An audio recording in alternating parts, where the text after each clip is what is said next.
قرآن کو ہم نے چھوڑ دیا، کئی ممالک کی یہ کارگزاری ہے۔ توڑ لیا۔ اس لیے ہر کام اللہ کی رضا کی نیت سے کرنا ہے۔ جس کام کو اللہ کی رضا کے لیے کریں گے خصوصاً اللہ کی مدد اس پر ہوگی، اور کرنے والے عزیز دوستو ایک بڑا ظرف لے کے کرنا ہے۔ میرے اللہ، میرا مقصد تیری رضا ہے، میرا مقصد میری آخرت ہے، میری منزل اے اللہ تیری رضا ہے، چاہے کچھ بھی ہو جائے اللہ، کچھ بھی ہو جائے میں استقامت کے ساتھ چاہے میں اس راستے میں چاہے مجھے کچھ بھی ہونا پڑے۔ علماء کہتے ہیں کہ انبیاء حسن نیت کے ساتھ اللہ کے دین کے مشن کو لے کر کھڑے ہوئے، لوگوں نے ان کی ذات کو مذاق بنا لیا، کھلونا بنا لیا۔ ارے جن کے چہروں کو دیکھنے فرشتے رشک کرے، ان کے مبارک چہروں پہ تھوکا گیا۔ ہم کون سے کھیت کے مولی ہیں؟ کئی طرح سے شیطان آئے گا، کئی طرح سے اختلاف آئیں گے، کئی طرح سے حملے ہوں گے۔ امت میں ایک ایسا طبقہ بھی رہے گا جو خود تو کچھ نہیں کرے گا، نہ جان لگائے گا، نہ مال لگائے گا، نہ صلاحیت لگائے گا، نہ کام کرنے والوں کی حمایت کرے گا، بس اس کا کام ہے ہی حسد کی آگ بھڑکانا، نفرتوں کی آگ بھڑکانا، اختلاف، انتشار۔ اللہ کی قسم وہ بغیر ایمان کے اس کا جنازہ اٹھے گا، بغیر ایمان کے جنازہ اٹھے گا، کیونکہ پوری امت ایک چمن کے مانند ہے، ایک پھول کے مانند ہے۔ اس پھول کو جو بکھرنے کا کام کرے گا اللہ اس کی زندگی کو بکھر کے رکھ دے گا۔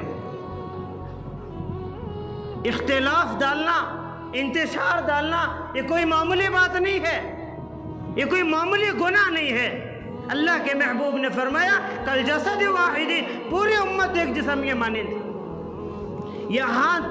یہاں تک فرمایا کہ جھوٹ اگر بولے گا کوئی مرد کوئی عورت، فرشتے کئی کلومیٹر دور بھاگیں گے، کئی میل دور بھاگیں گے، لیکن جہاں کسی کے آپس میں دونوں کو جوڑنے کا معاملہ، محبت کا معاملہ آ جائے، مثال کے طور پہ شوہر اور بیوی کا معاملہ آ جائے، شریعت نے کہا بھائی قرآن کو ہم نے چھوڑ دیا، سنت سے بھی رشتہ توڑ لیا۔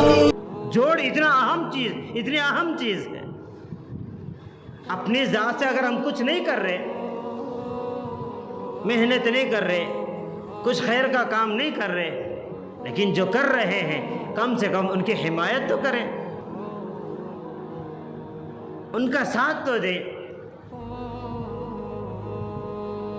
یہ سارا اختلاف عزیز دوستو ایک دوسرے کے اندر صفات نہ ہونے کی وجہ سے، یہ اپنے کو بڑا سمجھے، وہ اپنے کو بڑا سمجھیں، حالانکہ سب کو جا کے اسی قبر کی مٹی میں ملنا ہے جہاں ہمارے جسم کو کیڑے مکوڑے کھا کے ختم کر دیں گے، ہمارا نام و نشان ختم ہوگا۔ کیسے لوگ نہیں آئے عزیز دوست، قیامت کے دن اللہ گریبان پکڑے گا۔ اس لیے آپ سے گزارش ہے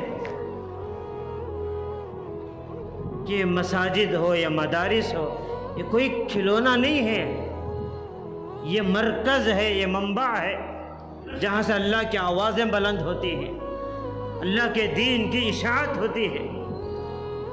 سوچ سمجھ کر اللہ کا خوف رکھتے ہوئے اور کرنے والوں سے بھی میرے عاجزانہ درخواست ہے، اتنا بڑا کام ہے، کوئی رکاوٹ نہ آئے، ایسا نہیں ہو سکتا۔ اللہ آزماتا ہے، انتشار بھی آئے گا، اختلاف بھی آئے گا، اپنی ذات کا وہ مذاق اڑاتے ہیں تو اڑانے دیں، اللہ کے سامنے سرخروئی ہوگی، اللہ عزت دے گا، وہ کہاں بھاگیں گے؟ ایک نہ ایک دن تو اللہ کے پکڑ میں آئیں گے، اللہ کے عذاب میں آئیں گے۔ لیکن کام کو استقامت کے ساتھ پکڑنا۔ جب بھی کوئی جس جگہ بھی دنیا میں ایک تاریخ کا مرکز بنا ہے، بڑے حالات سے گزرنے کے بعد بنا ہے،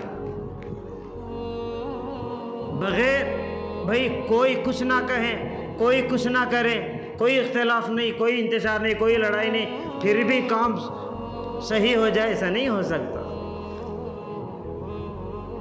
کچھ نہ کچھ پانے کے لیے، آگے چل کے ایک مثالی ماحول بنانے کے لیے حالات سے گزرنا پڑتا ہے۔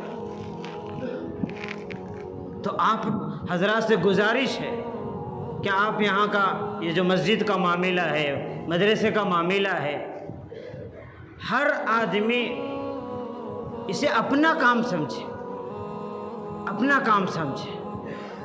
بھائی دیکھیں، اپنی ذمہ داری لے کر ذمہ داری کرنے میں کمال نہیں ہے کہ بھائی کہ میں کمیٹی میں رہ کر ہی کام کروں تبھی کام اللہ کے یہاں قبول ہوگا، ایسا تو نہیں ہے۔ اگر کمیٹی میں نہیں ہے، آپ اپنے بس میں کتنا اتنا تو کریں، جو ذمہ دار ہیں ان کا ساتھ تو دیں۔ اجر تو ہمارا مقصد اجر ہے، اللہ کی رضا ہے، کوئی ریاکاری شہرت تو نہیں ہے۔ آپس میں محبتوں کے ساتھ، کیونکہ عزیز دوستو بہت مختصر زندگی لے کے ہم دنیا میں آئے، کچھ نہ کچھ ایسا کر کے جائیں جو ہم چلے جائیں قبروں میں سینکڑوں سال تک اللہ اس کا اجر ہمیں پہنچاتا رہے، ہماری قبریں روشن ہو، اللہ ہم سے راضی ہو، معصوم بچوں کی دعائیں ہمیں لگے۔ اس کام کو ہر ایک اپنا کام سمجھیں، ذمہ داری سمجھیں۔ جو بھی بات ہے آپس میں آ کر اطمینان سے بیٹھ کر، ایسے نہیں جہاں کھڑے وہاں چلائیں، جہاں بیٹھے وہاں مذاکرہ شروع کریں۔ نہیں عزیز دوست، شیطان تو تاک میں رہتا ہے، کب ایک دوسرے کے دل میں نفرت پیدا کروں، کب ان کے اندر لڑائی پیدا کروں، کب ان کے اندر نفرت پیدا کروں۔ شیطان کو موقع نہ دیں۔